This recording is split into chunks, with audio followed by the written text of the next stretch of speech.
adik-adik, selamat hari Minggu. Hari ini adalah hari yang tidak biasa karena adik-adik akan beribadah di rumah.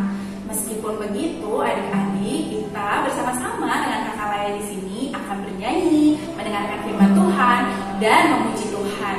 Hari ini adalah hari yang tidak biasa juga buat adik-adik, hari yang luar biasa karena hari ini adik-adik belajar beribadah dengan cara yang baru. Sebelum mulai IPA hari ini, mari kita bersatu di dalam doa terlebih dahulu. Lipat tangannya, tutup matanya, mari berdoa. Tuhan Yesus yang baik, terima kasih untuk hari ini. Meski kami tidak dapat bertemu secara langsung, kami rindu Tuhan untuk memuji dan memuliakan Tuhan bersama-sama. Kiranya Tuhan mau hadir bersama-sama dengan kami. Untuk setiap adik-adik yang boleh melihat tayangan ini, Tuhan boleh berkati. Terima kasih Tuhan, pimpin ibadah kami dari awal, pertengahan hingga akhirnya. Dalam nama anak Tuhan Yesus Kristus, kami telah berdoa dan mengucap syukur. Amin. Amin. Kita akan menyanyikan lagu pujian bagi Tuhan. Kita akan menyanyi hari ini harinya Tuhan.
Kehidupan kami hari pasar ini. Terima kasih Tuhan Yesus. Haleluya. Amin. Amin. Selamat pagi, selamat hari Minggu adik-adik sekalian. Kita sungguh bersuka cita karena pada hari ini Tante lihat adik-adik sudah hadir di tempat ini dengan keadaan yang sehat walafiat, semua kelihatan segar bugar. Itu semua karena cinta kasih Tuhan yang diberikan kepada adik-adik sekalian.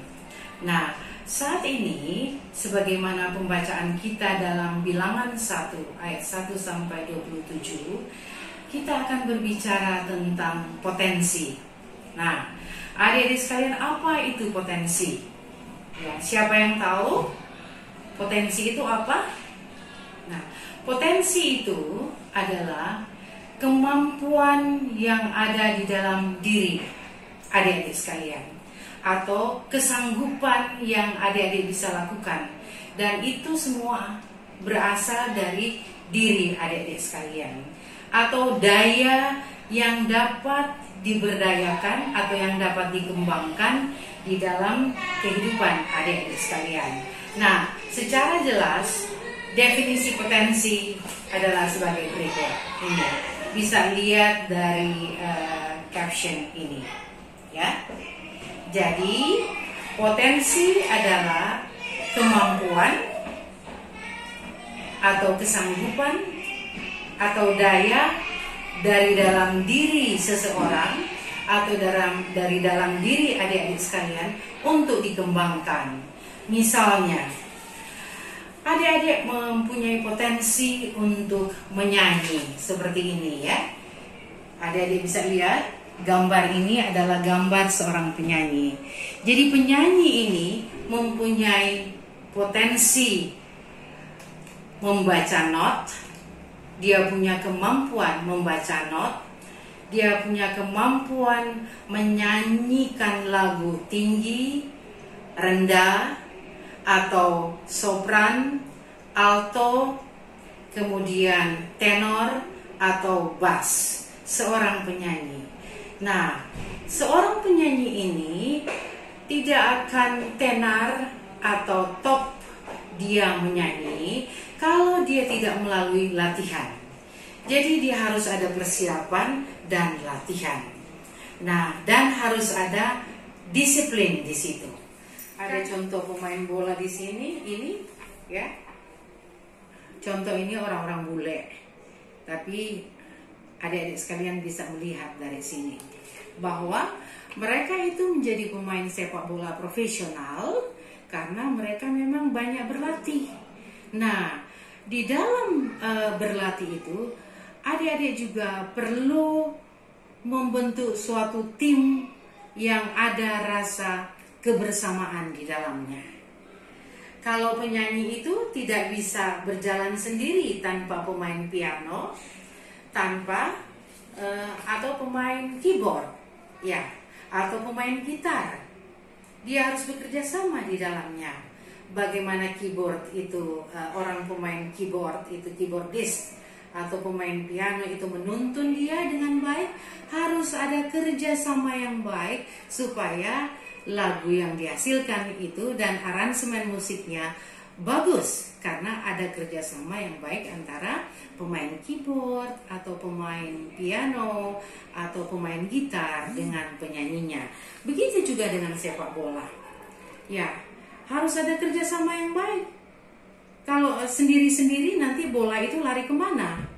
Jadi pemain dalam harus kerjasama dengan pemain luar, harus kerjasama dengan pemain gandang.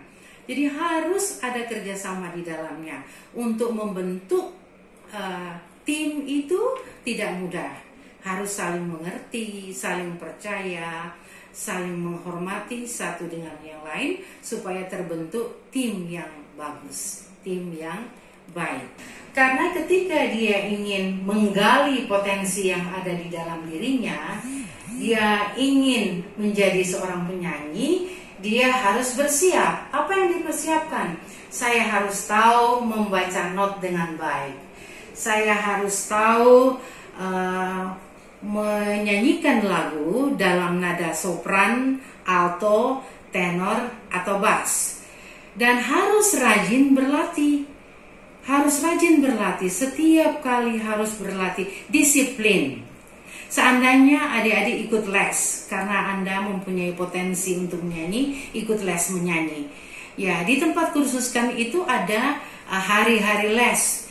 Nah, untuk mempersiapkan supaya adik-adik menjadi penyanyi yang baik, harus rajin ikut les, harus mengikuti ya PR-PR atau apa saja yang disuruh dipersiapkan oleh guru atau yang memberi les itu.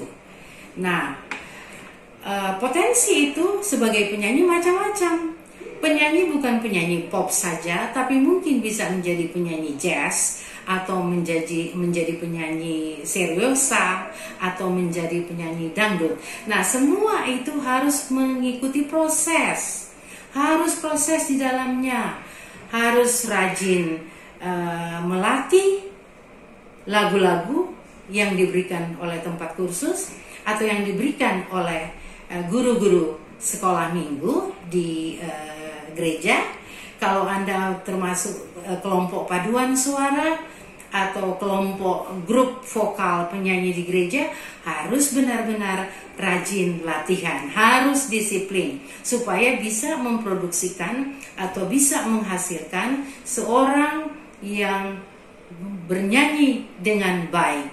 Jadi dia memupuk dan mengembangkan potensi yang ada di dalam dirinya dengan baik untuk memuji dan membesarkan nama Tuhan.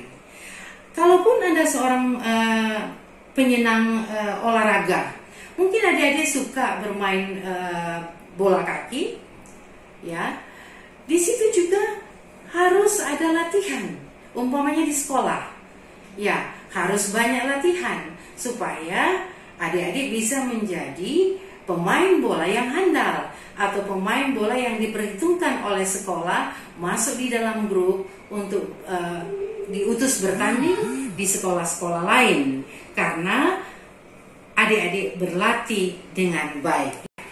Adik-adik sekalian yang terkasih, mari kita membaca Bilangan 1 ayat 1 hingga Laskar Israel dihitung. Tuhan berfirman kepada Musa di padang gurun Sinai, dalam kemah pertemuan pada tanggal 1 bulan yang kedua, dalam tahun yang kedua, sesudah mereka keluar dari tanah Mesir, hitunglah jumlah segenap umat Israel menurut kaum-kaum yang ada dalam setiap suku mereka, dan catatlah nama semua laki-laki di Israel yang berumur 20 tahun ke atas dan yang sanggup berperang, orang demi orang.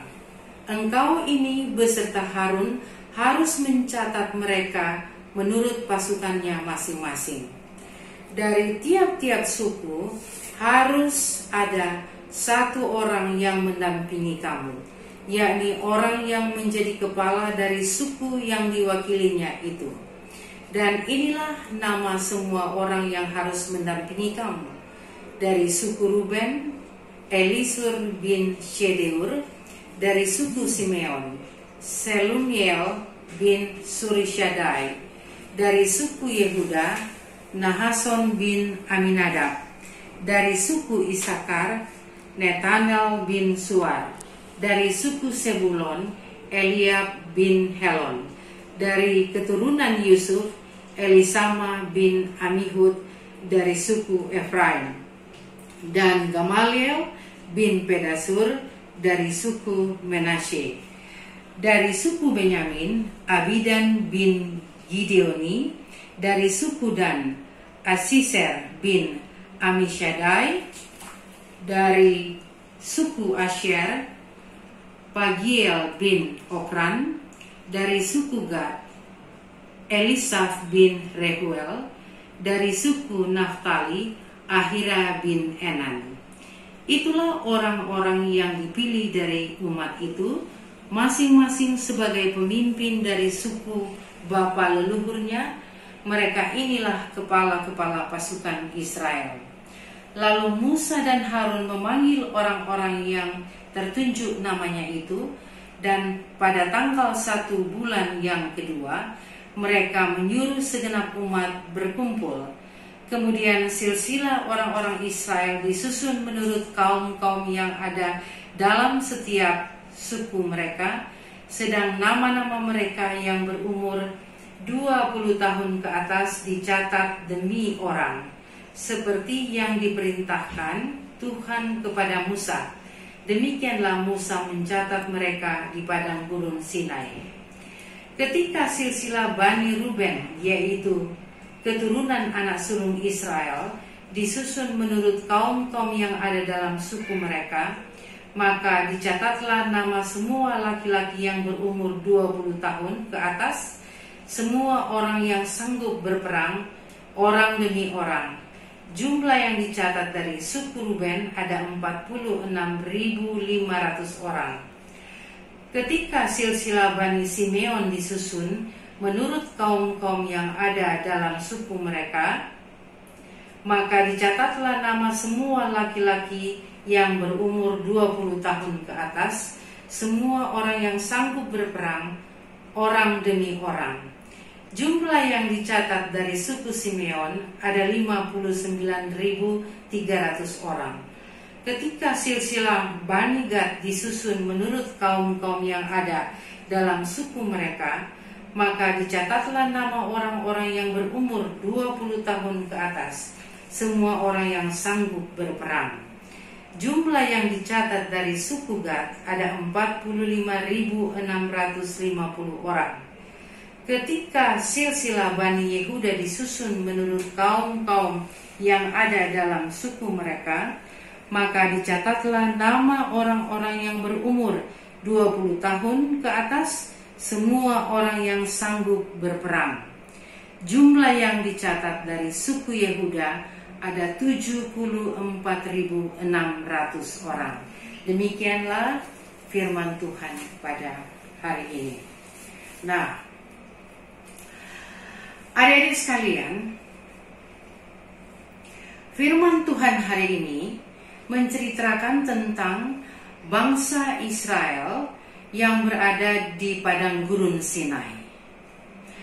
Setelah mereka keluar dari tanah Mesir, Musa membawa mereka sampai di padang gurun Sinai dan mereka tinggal di situ selama 1 tahun. Nah, dari padang gurun Sinai mereka diproses atau akan dibawa menuju tanah Kanaan, tanah yang sudah dijanjikan Tuhan. Sesudah dari gunung Sinai, mereka akan ke tanah Kanaan atau tanah perjanjian. Nah, untuk menuju ke sana banyak tantangan yang mereka hadapi. Ya, karena di sana juga di tanah Kanaan ada penduduk asli yang tinggal di sana. Bisa saja akan terjadi perebutan tempat tinggal, lahan, atau lokasi dari rombongan umat Israel ini dengan orang-orang asli yang tinggal di tanah Kanaan atau penduduk asli tanah Kanaan. Oleh sebab itu, ya Musa mempersiapkan tim yang besar yang dapat bekerja sama sehingga Allah memerintahkan Musa untuk mengadakan sensus. Apa artinya sensus? Ya, sensus adalah perhitungan jumlah penduduk yang dilakukan oleh pemerintah. Kalau di Indonesia itu Menteri Kependudukan. Nah, dalam hal ini Musa mengadakan sensus untuk menghitung semua jumlah ya dari bangsa Israel. Kemudian sesudah itu dia mencatat ya orang-orang atau laki-laki yang berusia 20 tahun. Ya, 20 tahun ke atas. Dan yang sanggup berperang. Jadi 20 tahun ke atas dan yang sanggup berperang. Nah, kemudian yang akan mengadakan sensus itu selain Musa, dia juga dibantu dengan saudaranya yang bernama Harun. Selain itu, dia juga dibantu dengan setiap orang yang sudah dipilih dari 12 suku Israel. Tuhan sudah menetapkan orang-orang atau kepala-kepala yang dipilih dari 12 suku Israel untuk membantu Musa dan Harun mengadakan sensus. Nah, jadi sensus ini yang melakukannya adalah Harun dan Musa. Harun itu saudaranya Musa, dan setiap kepala-kepala suku yang sudah dipilih dari 12 suku Israel. Dan suku Lewi itu bertugas untuk membantu para imam mengantar atau mengangkat kemah dari satu tempat ke tempat yang lain. Nah, suku-suku itu adalah suku Ruben, Simeon, Gad, Yehuda, Iskandar, Sebulon, Efraim, Manasye, Benyamin, dan Asher, Naftali. Nah, apa manfaat dari cerita ini? Apa tujuan dari cerita ini? Nah, sensus ini kan bertujuan untuk mengetahui potensi yang ada, mengetahui potensi atau kekuatan yang ada di bangsa Israel. Untuk apa? Untuk dilatih, dibina, sehingga menjadi pasukan yang handal. Jadi Tuhan mau bangsanya itu teratur. Ya, teratur berapa orangnya, siapa yang dipilih, dan kemudian bagaimana harus melatih mereka agar menjadi suatu pasukan yang handal. Adik-adik sekalian, nah, tadi kita sudah berbicara tentang potensi. Ibu sudah menjelaskan tentang apa itu potensi, apa yang harus digali di dalam diri adik-adik sekalian, dan bagaimana mengatur dan mengembangkan potensi yang ada. Nah, pelajaran apa yang dapat diambil dari cerita ini? Yaitu pertama, setiap manusia itu pasti mempunyai potensi. Adik-adik yang ada di sini pasti mempunyai potensi. Ada yang potensi ingin menjadi penyanyi, potensi mempunyai keahlian untuk bermain sepak bola, potensi atau kemampuan untuk bermain gitar, bermain organ, bermain piano, atau potensi kemampuan untuk melukis, menari, dan lain-lain. Ya, tentu banyak yang ibu bisa peroleh dari adik-adik sekalian. Nah, jadi setiap orang punya potensi. Kita harus menghargai setiap potensi yang ada di antara teman-teman kita. Kalau dia pandai menyanyi, ya kita kasih support. You pandai menyanyi, ayo dong nyanyi untuk kita.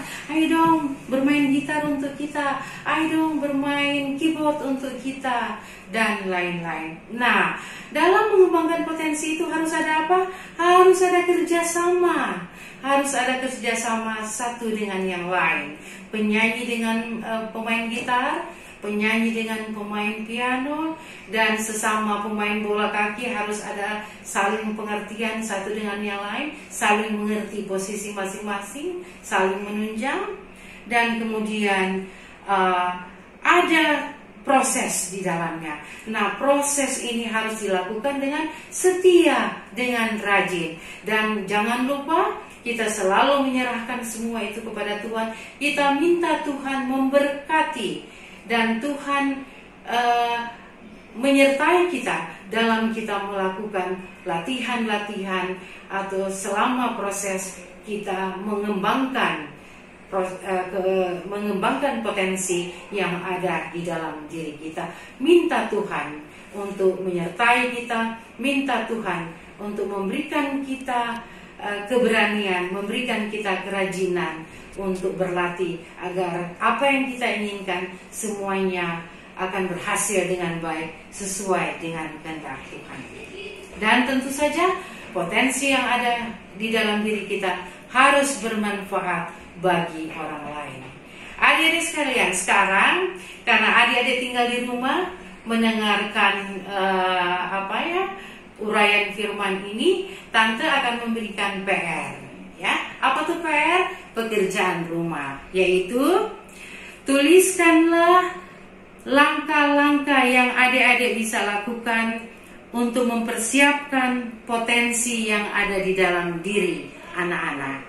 Jadi apa langkah-langkah yang adik-adik harus buat, yang adik-adik harus kerjakan untuk mendapatkan hasil yang terbaik sesuai dengan potensi yang Tuhan berikan di dalam diri adik-adik sekalian. Ya, itu saja. Sudah dimengerti apa yang harus dikerjakan di rumah? Jadi tuliskanlah mungkin 3, 4, 5, bisa sampai 10 ya, tentang langkah-langkah yang adik-adik harus persiapkan, dan minta Tuhan berkati untuk mendapatkan hasil yang terbaik sesuai dengan potensi yang adik-adik miliki. Terima kasih adik-adik sekalian. Semoga apa yang Tante jelaskan di sini adik-adik bisa paham, dan Tuhan bantu untuk membuat adik-adik mengerti tentang pembacaan Alkitab hari ini. Terima kasih. Tuhan Yesus memberkati. Selamat hari Minggu. Shalom. Adik-adik, kita sudah mendengarkan cerita firman Tuhan. Sekarang waktunya kita berdoa. Kita berdoa. Kita tangan, tutup mata. Kita satu dalam doa. Tuhan Yesus, terima kasih karena pada hari ini kami boleh mendengarkan cerita firman Tuhan. Ajar kami agar kami boleh meniru apa yang boleh disampaikan oleh kakak ayah kami, oleh para om dan tante presbiter yang boleh bertugas pada siang hari ini. Terima kasih Tuhan Yesus. Dalam nama Tuhan Yesus kami berdoa. Amin. Amin. Adik-adik, kita sudah selesai mengikuti ibadah hari Minggu pelayanan anak hari ini. Kakak-kakak berharap supaya adik-adik boleh tetap mendengarkan firman Tuhan di rumah bersama dengan keluarga. Sebelum kita menutup ibadah ini, mari kita menyanyikan lagu dari Hidup Ceria 248, Jangan Kita Takut.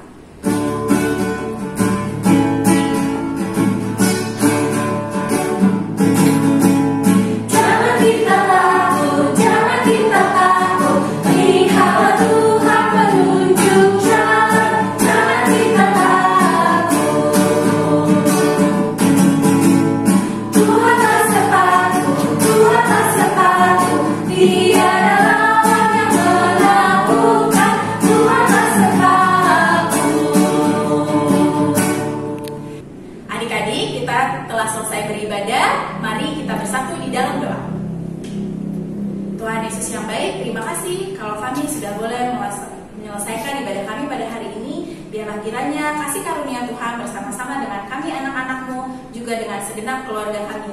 Kami mau menyerahkan bangsa kami ya Tuhan ke dalam tangan pengasihan-Mu. Kiranya Tuhan selalu menjaga dan menyertai kami. Dalam nama Tuhan Yesus Kristus kami telah berdoa dan mengucap syukur. Amin. Amin.